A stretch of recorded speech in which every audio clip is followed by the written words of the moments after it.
الحمدللہ والصلاة والسلام علی رسول اللہ وعلی آلہ وصحبہ وموالا۔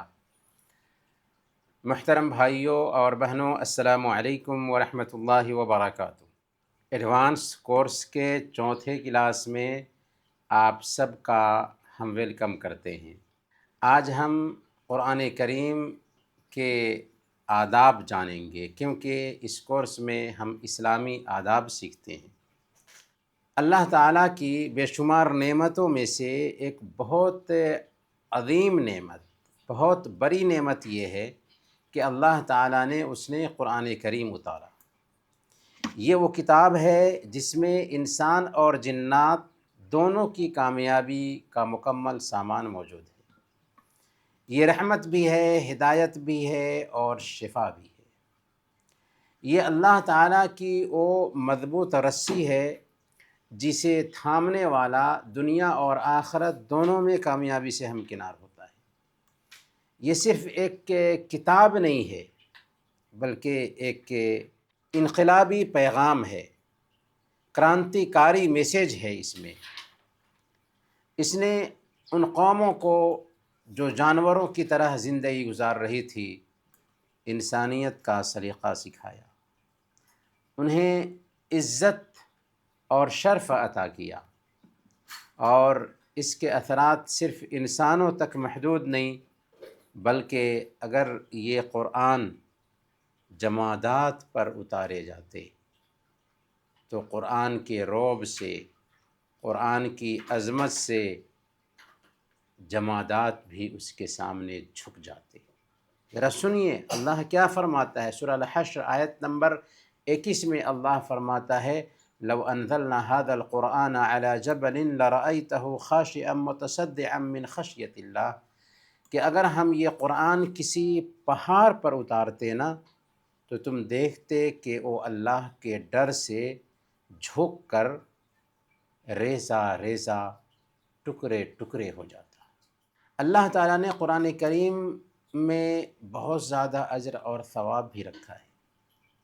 سنن ترمذی کی روایت ہے، حضرت عبداللہ بن مسعود رضی اللہ تعالیٰ عنہ بیان فرماتے ہیں کہ نبی پاک صلی اللہ علیہ وسلم نے بیان فرمایا، من قرأ حرف من کتاب اللہ فلہ بہ حسنہ، جس کسی نے قرآن کریم کا ایک حرف پڑھا تو اسے ایک نیکی ہے، اور ہر نیکی 10 نیکی کے برابر ہے۔ میں یہ نہیں کہتا کہ الف لام میم ایک حرف ہے، بلکہ الف ایک حرف ہے، لام ایک حرف ہے اور میم ایک حرف ہے۔ گویا کہ اگر ہم الف لام میم کہتے ہیں تو ہمیں 30 نیکیاں ملتی ہیں۔ ایک حرف پر 10 نیکیاں، کم سے کم 10 نیکیاں، اور اللہ تعالیٰ جس کے لیے چاہتا ہے اس سے زیادہ بھی بڑھا چڑھا کر کے دیتا ہے۔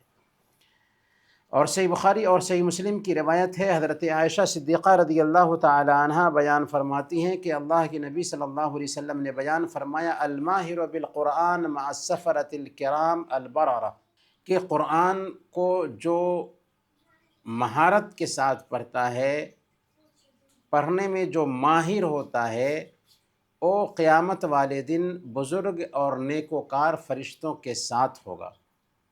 والذی یقرأ القرآن ویتتعتع فیہ وہو علیہ شاق لہ اجران، اور جو قرآن اٹک اٹک کر پڑھتا ہے، اسے پڑھنے میں بہت پریشانی اور دقت ہوتی ہے، اس کے لیے دوہرا اجر ہے۔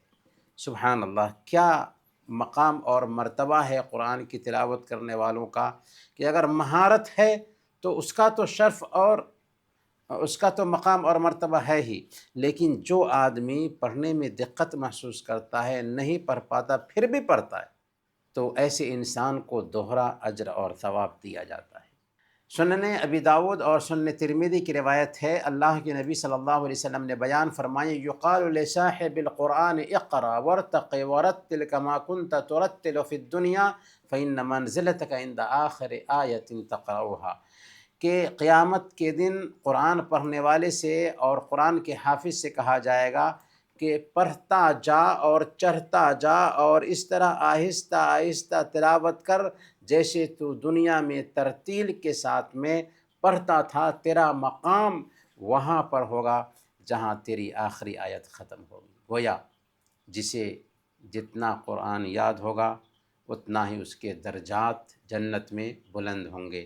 اسی لیے ہمیں قرآن یاد کرنے کا بھی اہتمام کرنا چاہیے۔ دنیا میں جو مشغولیتیں ہوتی ہیں ان مشغولیتوں میں سے کچھ وقت نکال کر قرآن سینے میں محفوظ کرنا چاہیے۔ اللہ کے نبی صلی اللہ علیہ وسلم نے بیان فرمایا کہ جس سینے میں قرآن کا کچھ حصہ نہ ہو وہ ویران گھر کے جیسے، کالبیت الخرب، ویران گھر کے جیسے جس میں سانپ، بچھو اور شیاطین بسیرا کرتے ہیں۔ تو اسی لیے قرآن کریم کو یاد بھی کرنا چاہیے۔ صحیح مسلم کی روایت ہے، اللہ کے نبی صلی اللہ علیہ وسلم بیان فرماتے ہیں اقرأوا القرآن فإنه يأتي يوم القیامة شفیعا لأصحابہ، قرآن کی تلاوت کیا کرو اس لیے کہ قرآن اپنے پڑھنے والے کے لیے کل قیامت کے دن سفارشی بن کر آنے والا ہے۔ تو گویا کہ اللہ رب العالمین کے پاس کل قیامت کے دن سفارش کرنے والا ہے۔ اللہ تعالیٰ قرآن کو زبان دے دے گا جو اپنے پڑھنے والے کے لیے سفارش کرے گا، اور قرآن کریم کی تلاوت جب ہم کرتے ہیں تو اس کی برکت سے گھروں سے شیاطین بھاگ جاتے ہیں۔ صحیح مسلم کی روایت ہے، اللہ کے نبی صلی اللہ علیہ وسلم نے بیان فرمایا لا تجعلوا بیوتکم مقابر ان الشیطان ینفر من البیت الذی تقرأ فیہ سورۃ البقرہ، اپنے گھروں کو قبرستان مت بناؤ، جس گھر میں سورہ بقرہ کی تلاوت کی جاتی ہے اس سے شیطان بھاگ جاتا ہے۔ تو گھر میں قرآن کریم کی تلاوت ہونی چاہیے، اس سے گھر میں برکت آتی ہے، اور خاص طور پر سورہ بقرہ کی تلاوت کریں گے تو گھر میں شیاطین نہیں بستے۔ تو آئیے ہم یہ جانتے ہیں کہ قرآن کریم کی تلاوت کے آداب کیا ہیں۔ قرآن کریم کی تلاوت کے بہت سارے آداب ہیں جنہیں ہمیں اپنانا چاہیے۔ ان آداب میں سے سب سے پہلے نمبر پر اخلاص ہو، یعنی قرآن کریم کی تلاوت اخلاص کے ساتھ کریں۔ یعنی جب ہم قرآن کی تلاوت کر رہے ہوں تو ہمارے دل میں اس بات کا احساس ہو کہ ہم صرف اپنے رب کو راضی کرنا چاہتے ہیں۔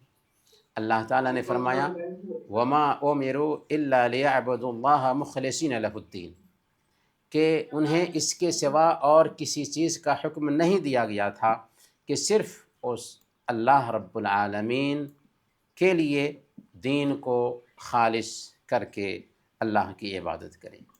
گویا کہ کوئی بھی نیک عمل جب تک کہ اخلاص نہ پایا جائے اس میں، اللہ تعالیٰ اسے قبول نہیں کرتا۔ قرآن کی تلاوت کا مقصد اللہ کی رضا حاصل کرنا ہو۔ اگر دکھلاوا ہے، اگر ریا اور نمود ہے تو اللہ تعالیٰ اسے قبول نہیں کرتا، بلکہ 3 طرح کے لوگ جن سے جہنم کو سلگایا جائے گا ان میں سے ایک وہ عالم ہوگا، وہ قاری ہوگا جس نے شہرت اور ناموری کے علم علم سیکھا تھا، قرآن پڑھا تھا۔ اس لیے قرآن کی تلاوت کرتے وقت سب سے پہلے دل میں اخلاص ہو کہ یہ اللہ کی کتاب ہے جسے میں رب کو راضی کرنے کے لیے پڑھنے جا رہا ہوں۔ دوسرے نمبر پر قرآن کی تلاوت باوضو ہو کر کریں، کیونکہ باوضو ہو کر کے قرآن کی تلاوت بہتر اور افضل ہے۔ جسے غسل کرنے کی ضرورت ہے، یعنی جسے جنابت لاحق ہے، وہ قرآن کی تلاوت نہیں کر سکتا، اس کے لیے قرآن کی تلاوت جائز نہیں ہے جب تک کہ وہ غسل نہ کر لے۔ البتہ حید اور نفاس والی عورتیں اگر ٹیچر ہیں یا اسٹوڈنٹ ہیں تو ان کے لیے قرآن کو چھوئے بغیر قرآن پڑھنے کی گنجائش پائی جاتی ہے۔ تیسرا ادب اس حوالے سے یہ ہے کہ تلاوت سے پہلے مسواک کر لیں۔ حضرت علی بن ابی طالب رضی اللہ تعالی عنہ سے روایت ہے، سنن ابن ماجہ کی یہ روایت ہے کہ اللہ کے نبی صلی اللہ علیہ وسلم بیان فرماتے ہیں ان افواہکم طرق للقرآن فطیبوها بالسواک، کہ تمہارے منہ قرآن کے راستے ہیں، یعنی تم اپنے منہ سے قرآن کی تلاوت کرتے ہو اس لیے اسے مسواک کے ذریعہ پاک رکھا کرو۔ اسی طرح صحیح الجامع کی روایت ہے، اللہ کے نبی صلی اللہ علیہ وسلم نے بیان فرمایا، اذا قام احدکم یصلی من اللیل، جب تم میں سے ایک آدمی رات میں شب بیداری کے لیے کھڑا ہوتا ہے تاکہ نماز پڑھے، فلیستک، تو اسے چاہیے کہ مسواک کر لے، فإن أحدكم إذا قرأ في صلاته وضع ملك فاه على فيه، کیونکہ تم میں سے ایک آدمی جب نماز میں قرأت کرتا ہے تو فرشتہ اپنا منہ تلاوت کرنے والے کے منہ پر ڈال دیتا ہے، ولا يخرج من فيه شيء الا دخل فم الملک، کہ جو بھی اس کے منہ سے کوئی چیز نکلتی ہے تو ڈائریکٹ فرشتہ کے منہ میں داخل ہو جاتی ہے، یعنی جو جب قرأت کرتا ہے تو فرشتہ کے منہ میں وہ آیت داخل ہو جاتی ہے۔ اسی لیے قرآن کی تلاوت کرنے سے پہلے مسواک کر لینا چاہیے۔ اس کے دو فائدے اللہ کے نبی صلی اللہ علیہ وسلم نے بیان فرمایا کہ قیام کرنے والا جب قرآن کی تلاوت کرتا ہے تو وہ تلاوت فرشتے کے منہ میں داخل ہو جاتی ہے، اور باضابطہ فرشتہ پڑھنے والے اور قیام کرنے والے کے منہ پر اپنا منہ رکھ دیتا ہے، اور یہ بڑے شرف اور فضیلت کی بات ہوتی ہے۔ چوتھے نمبر پر جب قرآن کی تلاوت کرنے جائیں تو قبلہ رخ ہو جائیں اور پرسکون جگہ پر بیٹھ کر قرآن کی تلاوت کریں، جہاں شور نہ ہو، جہاں ہنگامہ نہ ہو، بالکل پرسکون ہو کر کے قرآن کریم کی تلاوت شروع کریں۔ پانچویں نمبر پر تلاوت شروع کرنے سے پہلے اعوذ باللہ من الشیطان الرجیم، بسم اللہ الرحمن الرحیم پڑھ لیں۔ اللہ فرماتا ہے فَإِذَا قَرَأْتَ الْقُرْآنَ فَاسْتَعِذْ بِاللَّهِ مِنَ الشَّيْطَانِ الرَّجِيمِ، کہ قرآن پڑھنے کے وقت مردود شیطان سے اللہ کی پناہ مانگ لو۔ بعد اہل علم نے کہا کہ تلاوت سے پہلے اعوذ باللہ من الشیطان الرجیم پڑھنا یہ واجب ہے، جبکہ جمہور اہل علم، اکثر اہل علم نے کہا ہے کہ تلاوت سے پہلے اعوذ باللہ من الشیطان الرجیم کہنا سنت ہے، مستحب ہے، افضل ہے۔ اسی طریقے سے بسم اللہ الرحمن الرحیم بھی پڑھنا چاہیے، یہ بھی سنت ہے، سوائے سورہ براءہ کے، کہ سورہ براءہ سے پہلے بسم اللہ نہیں پڑھنا ہے۔ چھٹے نمبر پر قرآن کریم کی تلاوت ٹھہر ٹھہر کر کرنی چاہیے، جلد بازی نہ ہو قرآن کی تلاوت میں کہ ہم زیادہ سے زیادہ آگے بڑھیں، زیادہ سے زیادہ بادی لے جائیں، نہیں، اللہ کی کتاب ہے، ٹھہر ٹھہر کر اطمینان سے اس کتاب کی تلاوت ہونی چاہیے۔ اللہ فرماتا ہے سورہ مزمل آیت نمبر 3 میں وَرَتِّلِ الْقُرْآنَ تَرْتِیلًا، قرآن کو ٹھہر ٹھہر کر صاف صاف پڑھا کرو۔ اور صحیح بخاری کی روایت ہے، حضرت انس رضی اللہ تعالی عنہ اللہ کے نبی صلی اللہ علیہ وسلم کی قرأت کی خوبی بیان کرتے ہوئے فرماتے ہیں کہ نبی صلی اللہ علیہ وسلم آیات کو کھینچ کھینچ کر پڑھتے تھے۔ پھر حضرت انس رضی اللہ تعالیٰ عنہ نے مثال دے کر بتایا کہ اس طرح پڑھتے تھے، بسم اللہ الرحمن الرحیم پڑھتے ہوئے بسم اللہ الرحمن اور الرحیم کو کھینچتے تھے، گویا کہ آپ بسم اللہ الرحمن الرحیم کھینچ کر کے آپ پڑھتے تھے۔ اسی طریقے سے قرآن کریم کے آداب میں سے ساتواں ادب یہ ہے کہ قرآن کریم کو اچھی آواز میں پڑھیں۔ اچھی آواز سے قرآن کریم کی تلاوت پر زیادہ اجر اور ثواب بھی ہے۔ اللہ کے نبی صلی اللہ علیہ وسلم بیان فرماتے ہیں، سنن ابی داؤد کی روایت ہے، زینوا القرآن باصواتکم، قرآن کو اپنی آواز سے مزین کرو، قرآن کو اپنی آواز سے زینت بخشو۔ اور نبی پاک صلی اللہ علیہ وسلم مستدرک حاکم کی روایت کے مطابق بیان فرماتے ہیں کہ حسنوا القرآن باصواتکم فإن الصوت الحسن یزید القرآن حسنا، کہ قرآن کو اپنی آواز سے خوبصورت بناؤ، کیونکہ اچھی آواز قرآن کی خوبصورتی کو بڑھا دیتی ہے۔ تو قرآن کریم اچھی آواز میں پڑھنے کا اہتمام کرنا چاہیے۔ المعجم الکبیر للطبرانی کی ایک دوسری روایت میں آتا ہے، اللہ کے نبی صلی اللہ علیہ وسلم نے بیان فرمایا کہ حسن الصوت زینت القرآن، کہ اچھی آواز قرآن کی زینت ہے۔ خود نبی پاک صلی اللہ علیہ وسلم کی سیرت کا آپ مطالعہ کریں گے تو آپ کو پتہ چلے گا کہ اللہ کے نبی صلی اللہ علیہ وسلم بہت ہی اچھی آواز میں قرآن کریم کی تلاوت کرتے تھے۔ صحیح بخاری اور صحیح مسلم کی روایت ہے، حضرت برا بن عازب رضی اللہ تعالیٰ عنہ بیان فرماتے ہیں کہ میں نے نبی پاک صلی اللہ علیہ وسلم کو عشاء کی نماز میں سورہ التین پڑھتے ہوئے سنا، فما سمعت احدا احسن صوتا او قراءة منه، میں نے آپ جیسی خوبصورت آواز سے پڑھنے والا کسی کو نہیں سنا۔ تو اللہ کے نبی صلی اللہ علیہ وسلم کی قرأت بہت اچھی تھی، لہذا ہم سب کو بھی قرآن کریم اچھی آواز میں پڑھنے کی کوشش کرنی چاہیے۔ اور اچھی آواز کب ہوگی؟ جب کہ ہم قرآن کریم کو تجوید کے ساتھ پڑھیں گے۔ اسی لیے 8واں ادب یہ ہے کہ قرآن کو تجوید کے قواعد کے ساتھ پڑھنے کی کوشش کریں۔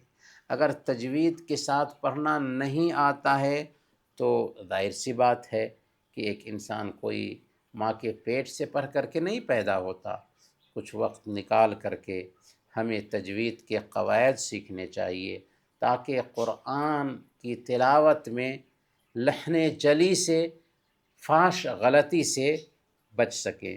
جیسے بعد کو زا پڑھنا، طا کو تا پڑھنا، صاد کو اور ثا کو، صاد اور ثا کو سین پڑھنا، اور ہا کو ہا پڑھنا، یہ فحش غلطی ہے۔ تو اس کی سدھار ہونی چاہیے، اس کی اصلاح ہونی چاہیے، اور اگر ہم کچھ وقت نکالیں تو آسانی سے تجوید سیکھ سکتے ہیں۔ 9واں ادب یہ ہے کہ تلاوت کی آواز بلند کر کے اور دوسروں کو تشویش اور دوسروں کو پریشانی میں ڈالنا یہ اچھی بات نہیں ہے۔ تو گویا کہ تلاوت کی آواز بلند اتنی نہیں کرنی چاہیے کہ دوسرے لوگوں کے لیے تشویش کا سبب بن جائے۔ قرآن کی تلاوت کا یہ ادب ہے کہ اگر کوئی آدمی تلاوت کر رہا ہے تو آواز اتنی بلند نہ کرے کہ دوسروں کو ڈسٹرب ہونے لگے۔ اسی لیے نبی پاک صلی اللہ علیہ وسلم نے بیان فرمایا، مسند احمد کی روایت ہے، وَلَا يَجْهَرْ بَعْضُكُمْ عَلَى بَعْضٍ بِالْقُرْآنِ، تم میں سے کوئی دوسرے پر قرآن کی قرأت میں آواز بلند نہ کرے، یعنی اتنی آواز بلند نہ کرے کہ کسی دوسرے کو ڈسٹرب ہونے لگے۔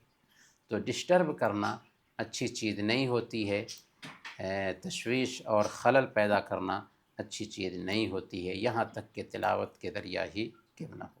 تلاوت قرآن کے آداب میں سے 10واں ادب یہ ہے کہ اگر پڑھنے والے کو نیند آنے لگے تو تلاوت روک دے، جب تک کہ نشاط ہے، چستی ہے، تب تک کہ تلاوت کریں۔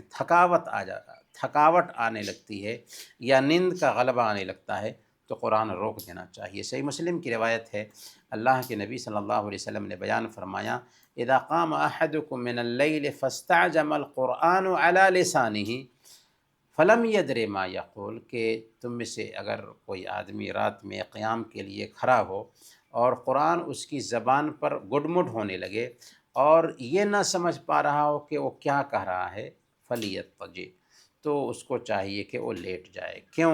اس لیے کہ ہو سکتا ہے کہ قرآن کریم کی تلاوت کر رہا ہے لیکن تلاوت کے بیچ میں ایسے الفاظ بول دے جو مناسب نہیں ہیں۔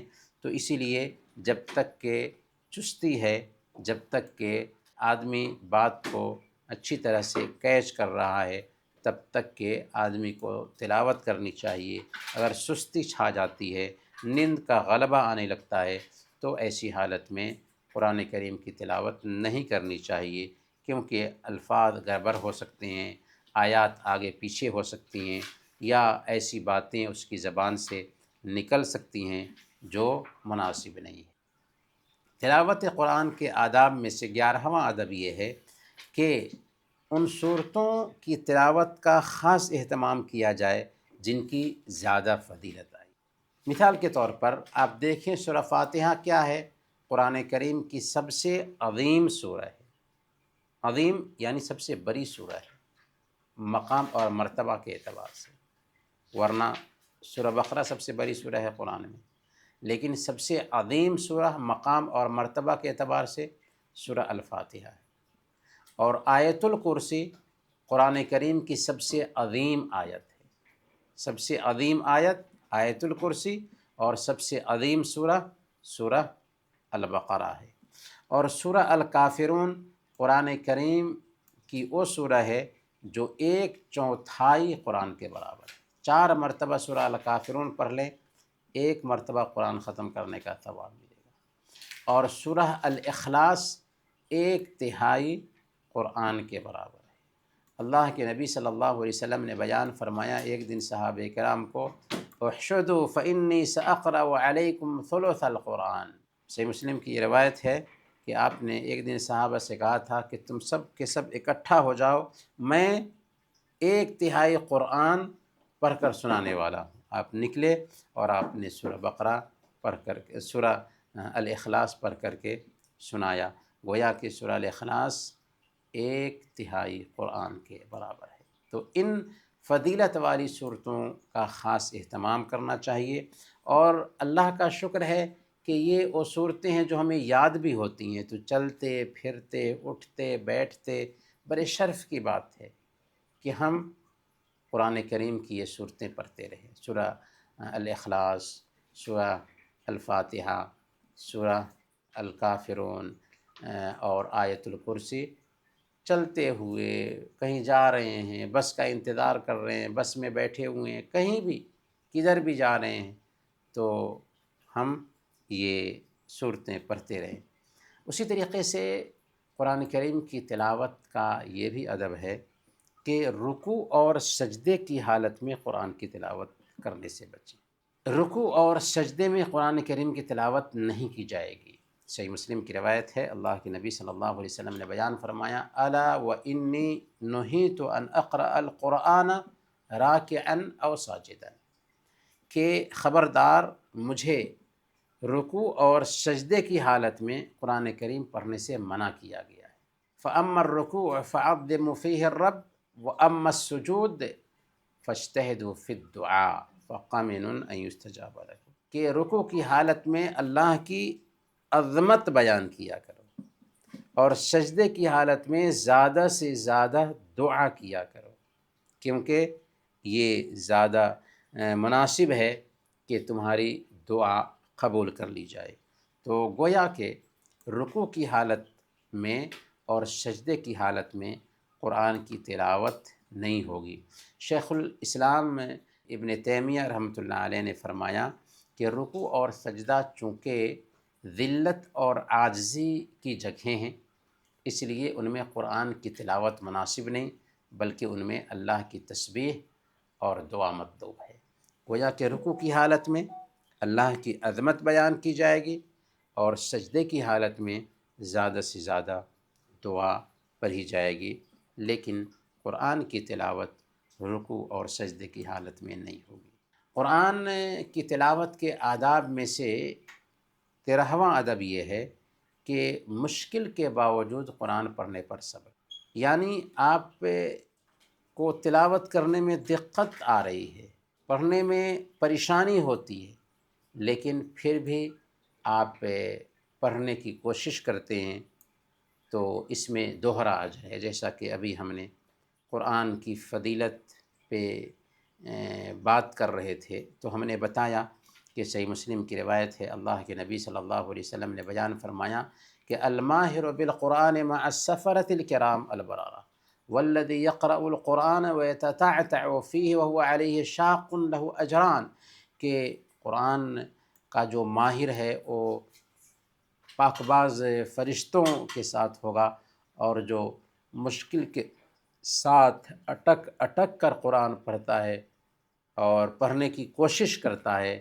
اس کے لیے دوہرا اجر ہے۔ تو اگر ہم سے قرآن پڑھنے میں پریشانی ہو رہی ہے اور دقت کا سامنا کرنا پڑتا ہے، تو ایسی حالت میں ہمارے لیے دوہرا اجر ہے، اس لیے تھکنا نہیں چاہیے بلکہ اور زیادہ پڑھنے کا اہتمام کرنا چاہیے۔ 14واں ادب یہ ہے کہ 3 دن سے کم میں قرآن ختم نہ کرے، 3 دن سے کم میں قرآن ختم نہ کیا جائے۔ اللہ کے نبی صلی اللہ علیہ وسلم سنن نبی داؤد کی روایت کے مطابق بیان فرماتے ہیں، لا يفقہ من قرأ القرآن فی اقل من 3، کہ جو آدمی 3 دن سے کم میں قرآن ختم کرتا ہے وہ قرآن کو کچھ بھی نہیں سمجھ پاتا۔ قرآن کو پڑھنے کا اصل مقصد کیا ہے کہ اللہ تعالیٰ نے اس میں جو پیغام رکھا ہے اس پیغام کو ہم سمجھ سکیں، اور جو آدمی جلدی جلدی میں بھاگے گا، مقصد ہو قرآن ختم کرنا، اور 3 دن سے پہلے قرآن ختم کرنے کی کوشش کرے گا، وہ قرآن کو کچھ بھی سمجھ نہیں پائے گا۔ اسی لیے کم سے کم تو 3 دن میں قرآن ختم کرنا چاہیے۔ ہاں، اگر کوئی خاص مقصد کے لیے قرآن کو تیزی سے دہراتا ہے، جیسے کوئی مسئلہ تلاش کرنا چاہ رہا تھا اور تیزی تیزی میں وہ پڑھتے جا رہا ہے تاکہ اس مسئلے کو جان سکے، تو کوئی حرج کی بات نہیں ہے۔ یہ بات بھی نوٹ کریں کہ تلاوت تب شمار ہوگی جب کہ ایک آدمی زبان کو حرکت دے۔ اگر دل ہی میں سوچ رہا تھا سورہ الاخلاص، تو دل ہی میں اگر ہم سوچتے ہیں نہ کچھ قرآن کے بارے میں یا دل ہی میں پڑھ رہے ہیں تو وہ تلاوت شمار نہیں کی جائے گی۔ گویا کہ جس تلاوت پر ثواب ملتا ہے وہ تلاوت ہے جس میں زبان کو حرکت دی جائے، اگرچہ آواز نہ نکل رہی ہو، لیکن جب تک کہ زبان کو حرکت نہیں دیتے ہیں تب تک کہ وہ تلاوت نہیں مانی جائے گی اور اس پر کوئی ثواب بھی نہیں ملے گا۔ ہاں، ایک آدمی قرآن کریم پہ غور کر رہا تھا تو اس کو تلاوت کا تو اجر نہیں ملے گا، لیکن غور کرنے کا اجر ضرور ملے گا۔ لیکن تلاوت تب شمار کی جائے گی جب کہ زبان کو حرکت دے کر کے ہم پڑھیں۔ یہاں پر ایک اور نقطہ ہے جسے سمجھنا چاہیے کہ بہت سے لوگ ایسے ہوتے ہیں کہ جو قرآن پڑھنا نہیں جانتے، لیکن صرف قرآن کی آیات پر انگلی پھیرتے رہتے ہیں۔ پتہ نہیں آپ لوگوں نے دیکھا ہے کسی کو یا نہیں دیکھا ہے، انگلی پھیرتے رہتے ہیں۔ وہ کیا سمجھتے ہیں کہ انگلی پھیر لینے کی وجہ سے قرآن کی برکت ہمیں حاصل ہو جائے گی۔ نہیں، قرآن برکت کی کتاب نہیں ہے، قرآن ہدایت کی کتاب ہے، قرآن شفا کی کتاب ہے، اور قرآن سے برکت بہرحال ملتی ہے، لیکن اس کی تلاوت کریں گے تب، قرآن کو پڑھیں گے تب برکت ملے گی۔ لیکن انگلی پھیر لینے سے، قرآن کو گھر میں سجا لینے سے برکت حاصل نہیں ہوتی۔ ایسے لوگوں کو کیا کرنا چاہیے؟ کوشش کرنی چاہیے کچھ وقت نکال کر کے کہ قرآن کریم سیکھنا جان لیں، اور اگر کوشش کریں گے تو آسانی سے ہو جاتا ہے۔ میں آپ کو ایک قصہ بتاتا ہوں کہ سعودی عرب میں بر کے علاقہ میں کام کرنے والا ایک آدمی آیا تھا جو ایک حرف بھی پڑھنا نہیں جانتا تھا، لیکن اس کے اندر شوق پیدا ہوا کہ مجھے قرآن سیکھنا ہے، چنانچہ اس نے قرآن پڑھنا سیکھ لیا۔ پھر شوق پیدا ہوا کہ نماز کا طریقہ سیکھیں گے اور قرآن کی صورتیں یاد کریں گے، تو نماز کا طریقہ سیکھ لیا، قرآن کی صورتیں یاد کر لیا، اور پھر شوق پیدا ہوا کہ قرآن حفظ کریں گے، یہاں تک کہ قرآن کا حافظ بن گیا۔ تو شوق کی بنیاد پر سب کچھ ہو جاتا ہے، بس ہمت، حوصلہ اور پلاننگ ہونی چاہیے۔ تو اگر ہم قرآن کریم کو سیکھنے کے لیے کچھ وقت نکالیں، آسانی سے سیکھ سکتے ہیں۔ قرآن کریم کی تلاوت کا 15واں ادب یہ ہے کہ قرآن کریم کی تلاوت ایسی ہو کہ اس کے بیچ ہماری آنکھیں ڈب ڈبا آئیں۔ ہم نے بتایا نا کہ قرآن ہدایت کی کتاب ہے۔ قرآن کو جب ہم پڑھتے ہیں، قرآن پر جب ہم غور کرتے ہیں تو دل میں ہلچل مچ جانا چاہیے، آنکھوں سے آنسو گرنے لگ جانا چاہیے کہ اس میں اللہ کا پیغام ہے۔ اللہ تعالیٰ فرماتا ہے اذا تتلی علیہم آیات الرحمن خروا سجدا وبکیا، ان کے سامنے جب رحمان کی آیتوں کی تلاوت کی جاتی ہے تو یہ سجدہ کرتے اور روتے ہوئے گر گراتے گر پڑتے ہیں۔ اللہ کے نبی صلی اللہ علیہ وسلم کا کیا حال ہوتا تھا قرآن کی تلاوت کرتے وقت؟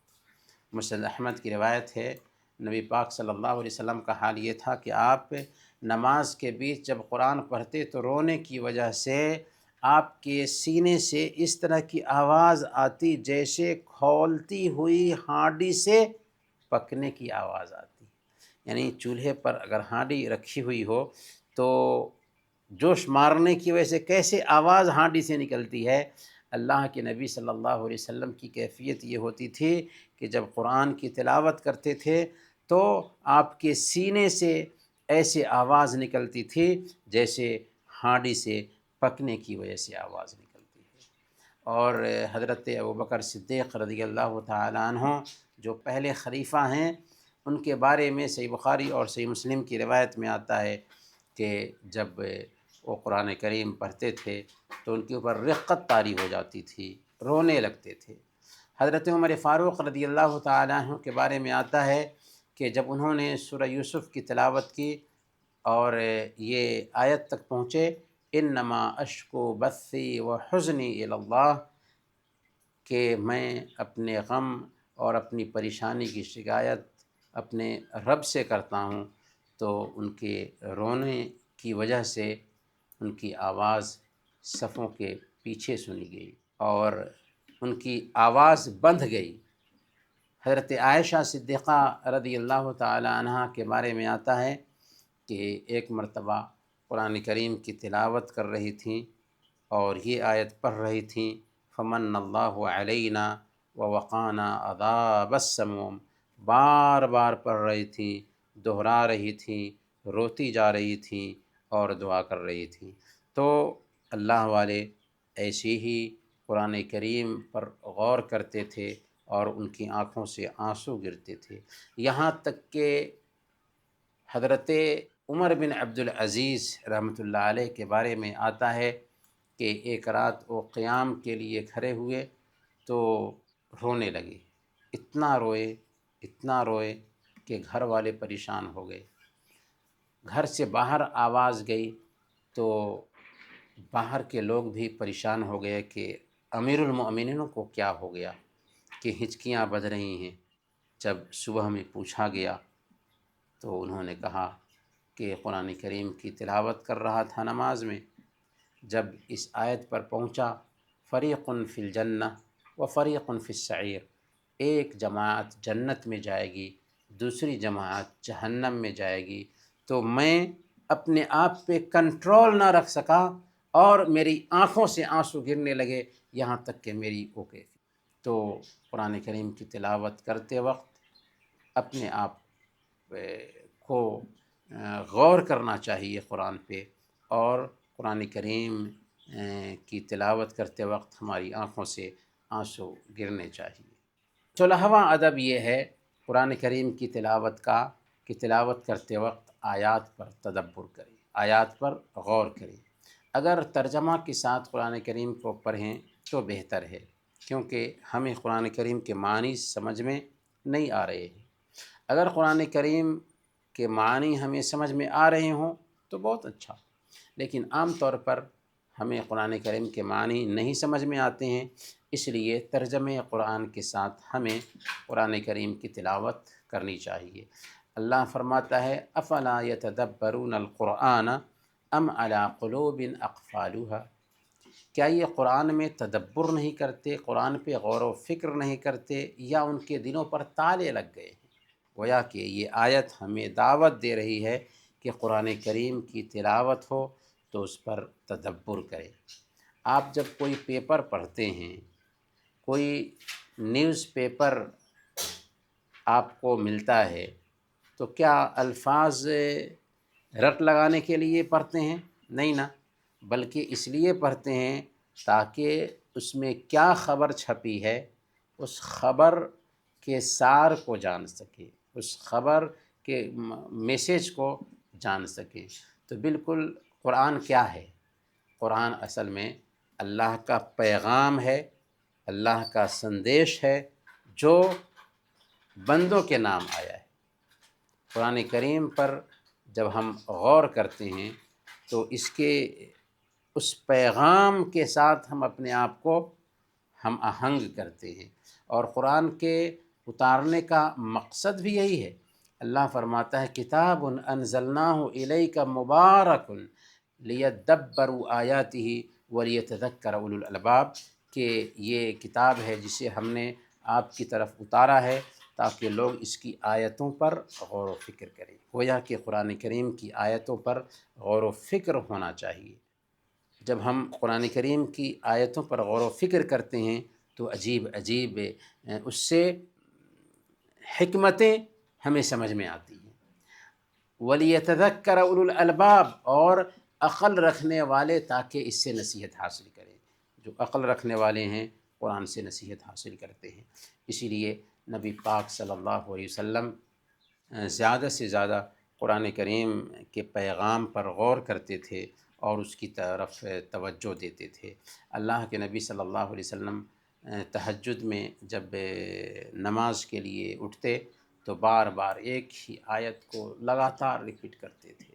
آپ ایک مرتبہ صبح کی نماز میں یہ آیت کریمہ ریپیٹ کرتے کرتے فجر کی پہلے جو تہجد کی نماز ہوتی ہے، تہجد کی نماز میں آپ یہ آیت کریمہ بار بار ریپیٹ کرتے ہیں، ان تعذبہم فإنہم عبادک وإن تغفر لہم فإنک انت العزیز الحکیم، کہ اگر آپ ان کو سزا دیں تو یہ تیرے بندے ہیں، اور اگر معاف کر دیں تو تو زبردست حکمت والا ہے۔ اس آیت کو بار بار ریپیٹ کرتے ہیں، بار بار ریپیٹ کرتے ہیں۔ لہذا ہمیں بھی چاہیے کہ قرآن کریم کو سیکھنے، قرآن کریم کو سکھانے، اس کی تلاوت کرنے اور اس کے معانی پہ غور کرنے کا اہتمام کریں۔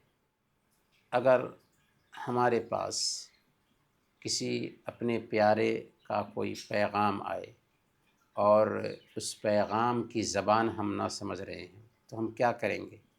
کسی ایسے انسان کو ڈھونڈیں گے جو اس زبان کا جاننے والا ہو تاکہ اس پیغام کو وہ سمجھا سکے۔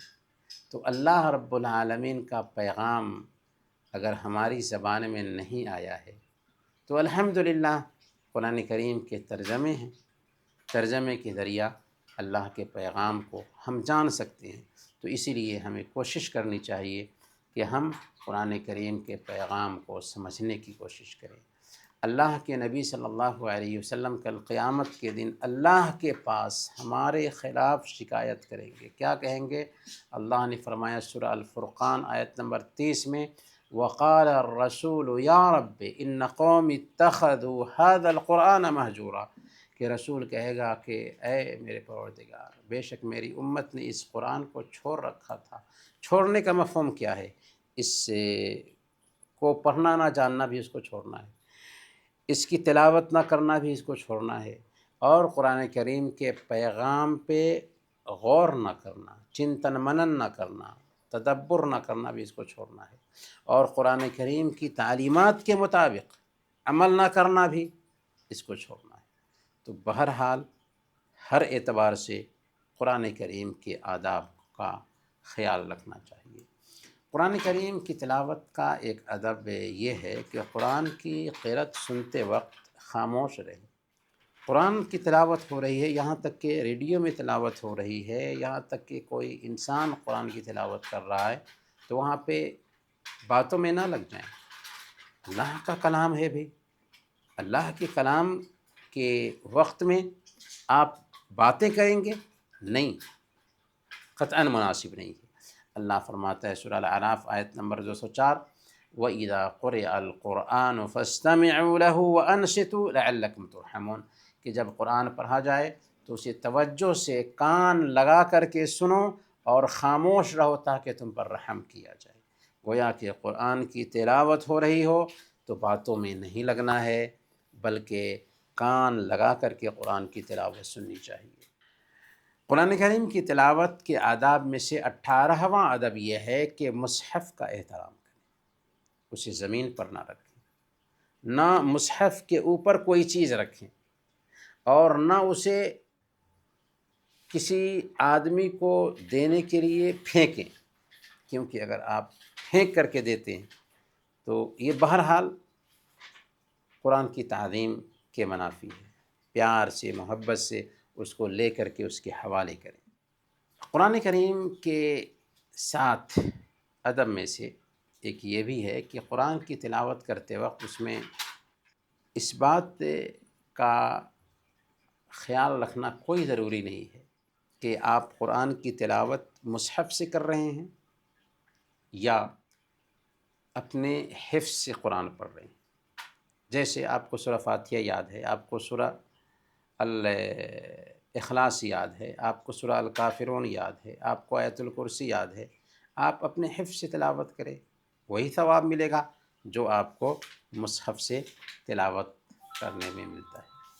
اصل چیز یہ ہے کہ بندہ تلاوت کرتے وقت قرآن کے پیغام پہ غور کرے، قرآن کے میسیج کے ساتھ ہم آہنگ ہو جائے۔ اسی لیے شیخ ابن باز رحمۃ اللہ علیہ سے پوچھا گیا کہ مصحف سے تلاوت کرنا افضل ہے یا حافظے سے، یادداشت سے؟ تو آپ نے فرمایا لا اعلم دلیلا یفرق بین القراءۃ فی المصحف او القراءۃ عن ظہر قلب، کہ مجھے کوئی ایسی دلیل نہیں معلوم ہوئی جو مصحف سے پڑھنے اور زبانی پڑھنے کے اجر میں فرق بتائے۔ وَإِنَّمَا الْمَشْرُوعُ التَّدَبُّرُ وَإِحْضَارُ الْقَلْبِ سَوَاءٌ قَرَأَ مِنَ الْمُصْحَفِ أَوْ عَنْ ظَهْرِ قَلْبٍ۔ اصل مطلوب یہ ہے کہ آدمی تدبر کرے اور دل کی حاضری ہو قرآن کی تلاوت کے وقت، چاہے آدمی مصحف سے تلاوت کر رہا ہو یا زبانی پڑھ رہا ہو۔ تو اس سے پتہ یہ چلا کہ مصحف سے ہی قرآن کی تلاوت کوئی ضروری نہیں، زبانی بھی پڑھ رہے ہیں تو چلے گا، یہاں تک کہ موبائل سے بھی کھول کر کے ہم قرآن کریم کی تلاوت کرتے ہیں تو ہمیں وہی اجر ملنے والا ہے۔ رہی یہ بات کہ یہ جو روایت بیان کی جاتی ہے کہ النظر فی المصحف عبادۃ، کہ مصحف میں دیکھنا بھی عبادت ہے، اسی لیے ابھی ہم نے بتایا کہ کچھ لوگ جو ہے نا قرآن پڑھنا نہیں جانتے اور ایسے ہاتھ پھیرتے رہتے ہیں، آپ نے بہت سارے لوگوں کو دیکھا ہوگا، تو یہ جہالت ہے، اس کا کوئی اجر نہیں۔ اور یہ جو روایت بیان کی جاتی ہے کہ مصحف میں دیکھنا عبادت ہے، یہ موضوع اور من گھڑت روایت ہے۔ شیخ البانی رحمۃ اللہ علیہ نے السلسلہ الضعیفہ جلد نمبر 1 صفحہ نمبر اسے موضوع کہا ہے، تو اسی لیے اس کی کوئی حیثیت نہیں ہے کہ قرآن کریم کو دیکھ کر کے ہی پڑھنا ہے، موبائل سے بھی پڑھ سکتے ہیں، حافظے سے بھی پڑھ سکتے ہیں، اجر سب میں برابر ہے۔